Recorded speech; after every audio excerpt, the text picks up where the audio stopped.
This is going to sound really weird to say, but you got to change your language if you want to achieve your goals. It's nice to think that you want something, that it would be nice to achieve it.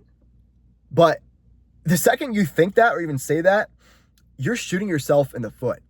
You are stopping yourself from achieving the goals that you want before you even started.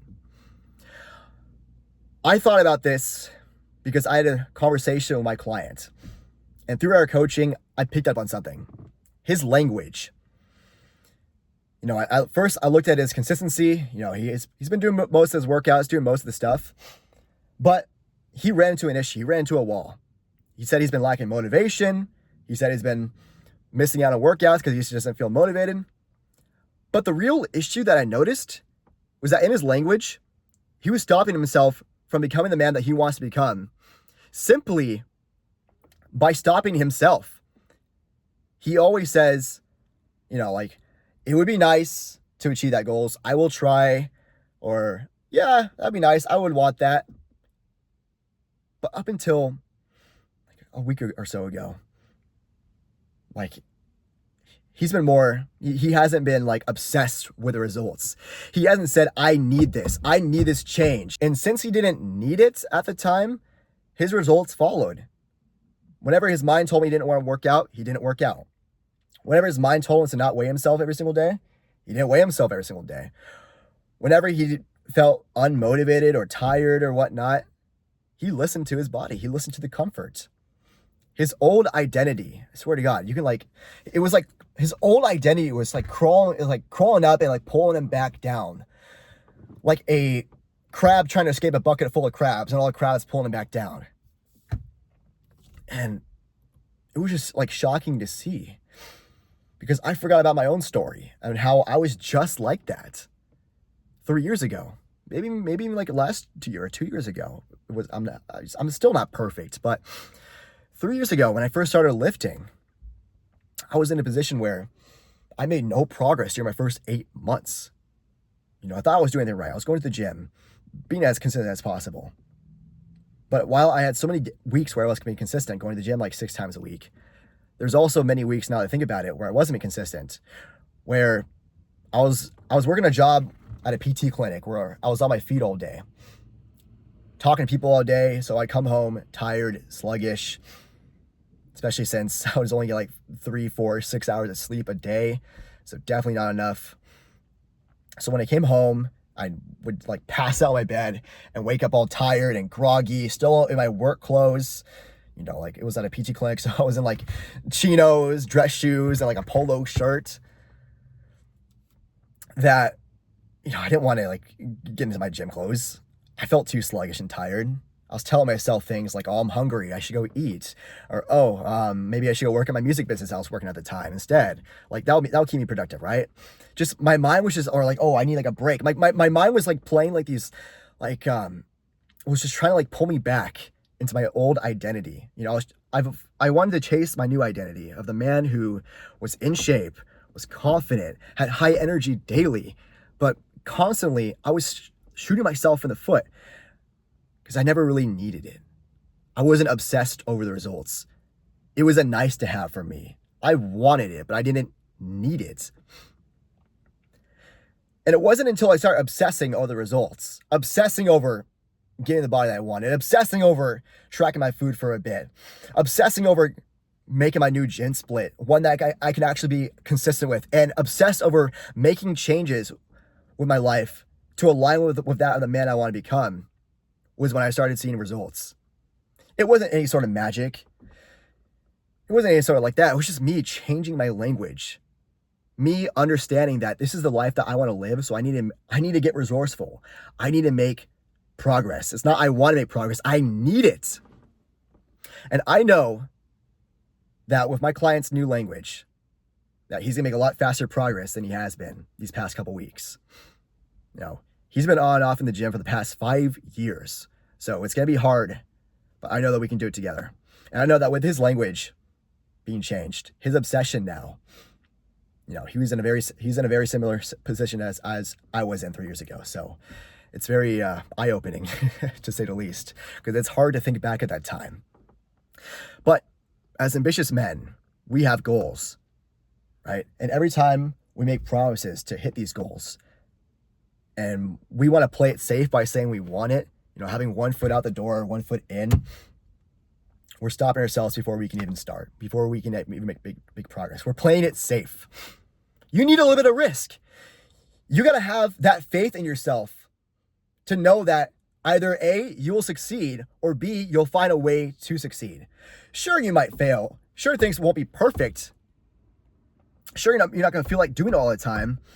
Like right now with this video, I did not want to record this. I don't feel like posting 5 short form content a day all the time. I don't feel like posting 1 long form video a day this week. But I don't care how I feel. I care about what I need. And that's how I know I'm going to succeed in life. That's how I know I'm going to be able to take off fitness coaching as my dream job. Like, this is like my dream job here. It's working as an online fitness coach, being able to make money online and changing people's lives in the process. Not working some shitty office job. Not working some like mediocre life that is someone else's dream but not mine, but chasing after my own dreams.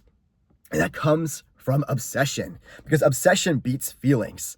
Feelings are like the crabs in the bucket, bring you back in, pulling you down into comfort. Like maybe it's an okay situation, but it's not the life that you want to live, right? But that's what happens when you want something. So you just don't get the dream life. You don't get the freedom that you chase, the freedom of getting out of the bucket, the freedom of getting away from all the crabs. So if you truly, deeply want something, what I can also recommend you do is to develop the self-awareness of your co-pilot. Every single person has that guilty conscience in the back of your head. The one where you're doing something you shouldn't be, isn't going to put you on the right path. You may not understand it fully at the time because you haven't built that self-awareness yet. Like the first time I realized or like discovered my own co-pilot was I was in a fraternity my first semester of college. Surrounding myself I didn't have a lot of friends at the time, so I wanted to try out new things. I wanted to see what the party life was like and doing stuff like that. And while it was fun at first, I quickly realized how this isn't the life I want to live. Getting blackout drunk every single week, partying on a Thursday, showing up to class drunk on a Friday, and feeling like numb and brain fogged, and seeing the people around me and thinking, if I continue what I'm doing, that's going to be me in the future. Do I want to be skinny fat, constantly numb, drunk all the time, smoking pot and whatnot, and staying average and stuck? Or do I want to make something for myself? I didn't know what that was at the time, but my co-pilot, that voice in the back of my head, was telling me that this wasn't it.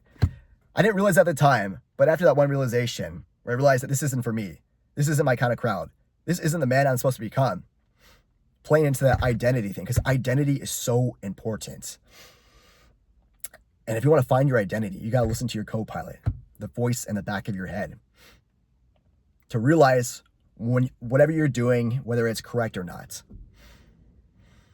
And once you build that self-awareness, you can probably, an action step you can do right now is to think about times where you felt super guilty about something. Maybe you weren't being productive as you should have been. Maybe you're scrolling your phone. That's because your subconscious has a mapped out version of you that maybe your conscious level, if you can visualize something right now and think about it consciously, that's your conscious, but subconsciously, unless you have great self-awareness with it, I've built over the years, you may not be able to fully map out your version of yourself. And how you can develop that is to now, as an action step, think about a time where you felt super guilty about something. You shouldn't have done that. Maybe it's watching pornography. Maybe it's skipping out on a workout. Maybe it's telling a lie. Whatever it is, that's the opposite of the man that you're supposed to become, the man that you're destined to be. And for you to become that man, just do the opposite. Do whatever it takes to shut that co-pilot up, right? Appease it. Because that's the person that you're supposed to become, the highest performing version of you. That's why I called my program, I'm a fitness coach, I help guys in your position, the high performers, right? To help men become the highest performing versions of themselves. To be able to attack life full of energy, focus, have their dream physiques, live their dream lives, and to be the highest performing, functioning versions of themselves. And if you're interested in one-on-one coaching, go to my description, first link down below, book a call with me. We'll talk about your goals, your situation, and whether or not it makes sense to work together. So overall, develop that relationship with your co-pilot because you are the pilot of your own life. But you need to understand where exactly your direction is. So even sit down and think about who's the man that you want to become. What lifestyle choices does he make? What qualities does he have? What job, what location? And fight relentlessly for that. Cut out all the BS in your life, the toxic people, the people who are pulling you down, the job that isn't meant for you. Take the risk and don't want it, need it. Obsess over achieving that lifestyle. And sooner than later, even if all goes to shit right now, even if you feel like you're not making any progress, even if every single day you are struggling as I am, you will eventually make it. And at the very least, you will have the certainty, the relief that you at least tried. Because you can easily not try and feel like that you just cheated yourself out of success your entire life and live with regret. Or just simply just put the effort in. Do what you want to do and obsess and need over it. All right? That's all I have for you today.